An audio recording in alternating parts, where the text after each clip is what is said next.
Now it's time for our wrap-up. Let's give it everything we've got. Ready? Begin.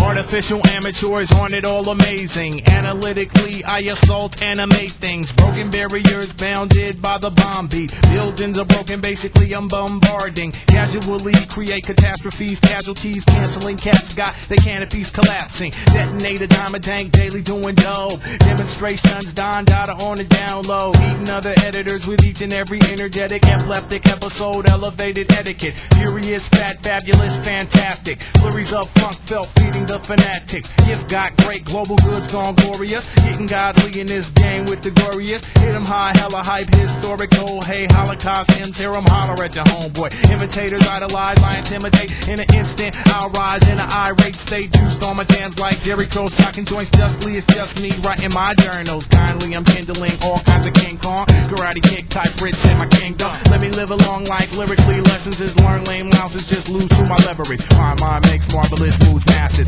Marvel and move, many mock what I've mastered. Niggas nap knowing I'm nice naturally. Knack never lack, make noise nationally. Operation opposition off, not optional. Out of sight, out of mind, widening obstacles. Perfected poem, powerful punchlines, pummeling petty powder puffs in my prime. Quite quaint posts, keep quiet as quantum. Quarrelers ain't got a quarter of what we got. Really raw raps, rising up rapidly, riding the rushing radio activity. Super scientifical, sound search hard. Silencing simplified saps that are soft. Pills 10 times talented, too tough. Take that, challengers, get a tune up. Universal, unique, untouched, unadulterated, the raw, uncut. Bird vice lord, victorious, valid. Violate vibes that are vain, make them vanish. While I'm all well, what a wise wordsmith. Just weaving up words, weeded up on my work shift. Xerox, my X-radiation glows, extra large, X-height letters, xylophone tones. Yellowback, neck, mouth, young ones yawn. Yesterday's lawn yard, sell I yawn. Zigzag zombie, zoom into the zenith. Zero wins and thoughts, overzealous rhymes, Z-lots. Does it have the record sign on? Okay.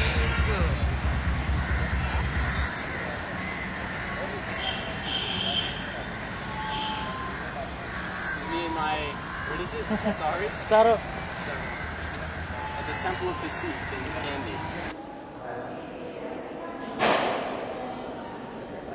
The Dalada, better known as the Tooth Relic, was brought to Sri Lanka in 371 AD, when King Buavisa instructed his son-in-law, Danta, to take it to his friend in Sri Lanka should he fall in battle. He fell, and Danta, along with Buavisa's daughter, Hemamali, left for Sri Lanka, with Hemamali carrying the Tooth Relic in a knot of her hair. When they arrived in Sri Lanka, they found that Buavisa's friend, King Mahasin, had died, so they instead turned the sacred Tooth Relic to King Meghavarna, who was ruling in Anuradhapura. He in turn handed it to a Buddhist monk of Abhayagirya who was charged with its safety. As time passed, the Tooth Relic came to become more prominent in the Bodhi tree at Anuradhapura. It was thought that the Tooth Relic could create rain. This belief helped to propagate the idea amongst the Sri Lankan people that the owner of the Tooth Relic had the legitimate right to rule the land, for the man who could create rain could bring prosperity to his kingdom. In power struggles over the Sinhala monarchy, one of the prime concerns was to capture the Tooth Relic and consequently secure legitimacy of the throne. When Vijayabahu I came to power, he constructed the famous Atadaj in Palanarua, where he enshrined the Tooth Relic. What followed was a span of several hundred years in which the Tooth Relic was to exchange hands countless times, as it became a symbol of both power and strife in Sri Lanka, and spurred an epic clash between monks and men who fought to keep it out of hostile hands. During the last few centuries, safeguarding the Dalada against European forces became important. These foreign powers quickly came to understand the political importance of the Tooth Relic, and for them its capture became associated with the subjugation of the Sri Lankan people. When in 1818 the British captured the Dalada, the Sri Lankan people gave up all resistance and accepted the authority of the British on account of their possession of the Dalada. Today the Tooth Relic is housed in Kandy, the last seat of the Sinhala throne.